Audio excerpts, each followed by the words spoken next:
Mám takúto rovnicu. OK, takže prvé, čo chcem urobiť, je upraviť to na tento tvar. Takto. Že na každej strane je len jeden logaritmus a zároveň obidva logaritmy majú rovnaký základ. Takže najprv skontrolujem, že či pri každom logaritme je rovnaký základ, hej, a vidím, že je, všade je základ 10, hej. Takže to je OK. No a už to len nejak upraviť, takže si spomeniem zasa na vzorce. Tu ich mám, no a rozmýšľam, že teda, ktorý použiť.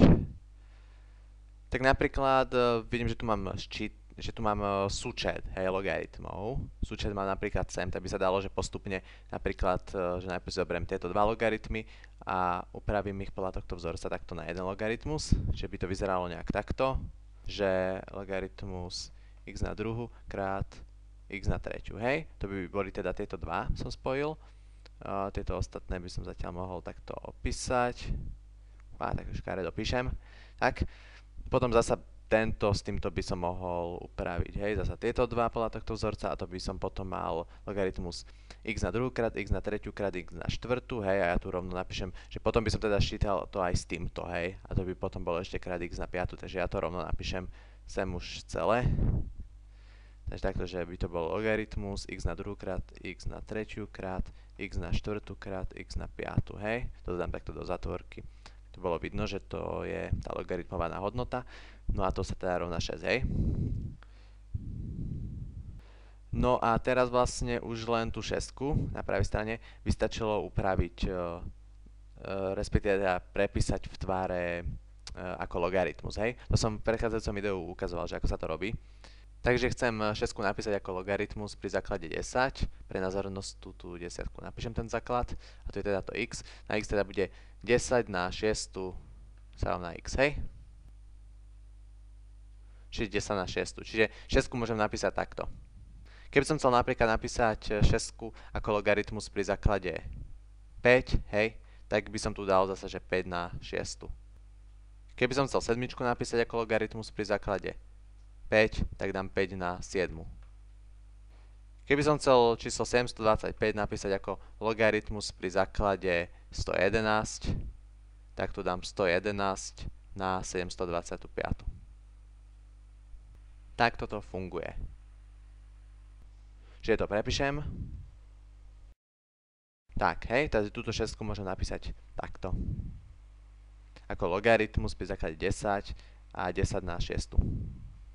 No už by vlastne len stačilo dať do rovnosti tie logaritmované hodnoty, čiže toto s týmto. Hej, a že toto teda môžem teda vynásobiť. Čiže toto, keď vynásobím, dostanem x na 14, hej, proste ščítam tie mocniny. Na x sa rovná teda 14 odmocnina z 10 na 6, hej. Túto rovnicu môžem vyriešiť aj iným spôsobom, a to zasa pomocou tohto vzorca. Keď sa pozriem na ten vzorec a na túto rovnicu, tak tieto logaritmy jednotlivé pripomínajú túto ľavú stranu tohto vzorca, hej. Takže ja tie logaritmy pomocou tohto vzorca upravím práve na tento tvar, hej. Tým pádom to vlastne budem ako keby upravovať naopak, lebo doteraz som to upravoval skôr z tejto pravej strany takto na ľavu. Čiže keď som mal napríklad súčet alebo rozdiel logaritmov, tak som ich takto upravil na jeden logaritmus, hej. No ale teraz podľa tohto vzorca to budem upravovať ako keby z tejto strany na túto. Takže keď si zoberiem tento prvý logaritmus x na druhu, hej, tak to r je v tomto prípade to x a to s, tá mocnina je teda dvojka, hej, takže to sa rovná teda s je teda tá dvojka, takže 2 krát logaritmus a to r, takže r je v našom prípade x, hej, takže to upravím takto, takže logaritmus x na druhu napíšem ako 2 krát logaritmus x plus, takisto logaritmus x na treťu napíšem ako 3 krát logaritmus x plus logaritmus x na štvrtú napíšem ako 4 krát logaritmus x plus logaritmus x na piatu napíšem ako 5 krát logaritmus x. A to sa rovná 6. OK. No a teraz mi vlastne vzniklo to, že všade tu mám logaritmus x. Hej? Čiže všade mám keby rovnaký logaritmus. V tejto pôvodnej rovnici som mal všade niečo iné. Hej? Tu som mal, že logaritmus x na druhu, čiže tie logaritmové hodnoty proste boli iné. Tu som mal potom x na treťu, x na štvrtú a tak ďalej. Takže všade to bolo ináč. A tu mám teda všade x, hej, všade logaritmus x.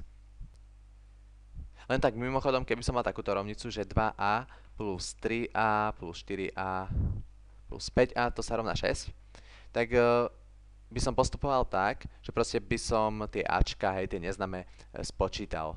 Normálne sčítal, takže 2a plus 3a by bolo 5a plus 4a to by bolo 9a a plus 5a to by bolo 14a sa rovná 6, hej? A tým pádom ačko by sa rovnalo 6 lomeno 14.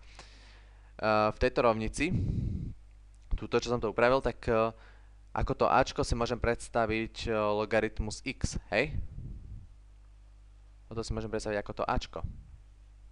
Všade. Takže preto vlastne tie logaritmus x môžem sčítať, hej? Tu mám 2 logaritmus x plus 3 logaritmus x, tak to bude 5 logaritmus x plus 4 to bude, no ja to rovno už napíšem šítané, hej, takže 2 logaritmus x plus 3 to budeme 5 logaritmus x plus 4 9 a plus 5, čiže 14, hej, ako vlastne aj v tomto prípade. Takže to bude mať 14 logaritmus x sa rovná 6, hej.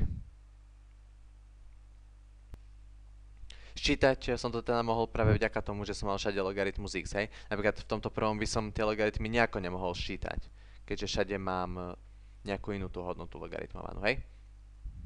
A tu som to potom už mohol. Takže teraz vlastne už len tú 14 by som si mohol dať na druhú stranu, takže by som dostal, že logaritmus x sa rovná 6 lomeno 14. Na toto číslo, to 6 lomeno 14, už si môžem prepísať v tváre logaritmu, hej. Takže by som to napísal ako logaritmus, to je základ 10. Čiže aj tu, ako tá logaritmovaná hodnota bude 10 a tá desina bude ešte na 6 14. Hej? Že toto číslo napíšem takto. Tým pádom to už mám v tom tváre, v akom som to chcel mať. Čiže už mi stačí len dať do rovnosti tie logaritmované hodnoty. Dostal som vlastne to isté, čo v prvom prípade. Proste 10 na 6 a odmocnina zo 14. Hej? To, čo je hore, je mocnina, to, čo je dole. V tomto zlomku je odmocnina. To je vysvetlené aj v tomto videu o mocninách, keby ste náhodou nevedeli. No ešte vlastne musím skontrolovať, či to spĺňa podmienky. Hej? Takže podmienky si určím zasa. X na druhú musí byť väčšia ako 0, x na tretiu musí byť väčšia ako 0, x na štvrtú musí byť väčšia ako 0. A to mi vlastne stačí len dať takúto podmienku, že x musí byť väčšia ako 0, pretože keď x bude väčšia ako 0, tak aj x na druhu bude väčšia ako 0. Aj x na tretiu bude väčšia ako 0 určite, hej? Aj na štvrtú, aj na piatu, takže toto je jediná podmienka, že x musí byť väčšia ako 0, no a vidím, že tu mi x vyšlo väčšie ako 0. Toto je väčšie ako 0, čiže je to riešenie. Takže aj takýmto spôsobom sa to dá riešiť. V tejto rovnici je to celkom aj jedno, či to budeme riešiť tým prvým spôsobom alebo týmto druhým, ale niekedy sú také rovnice, že je niekedy jednoduchšie to riešiť určitým spôsobom. Ukážem v ďalšom videu.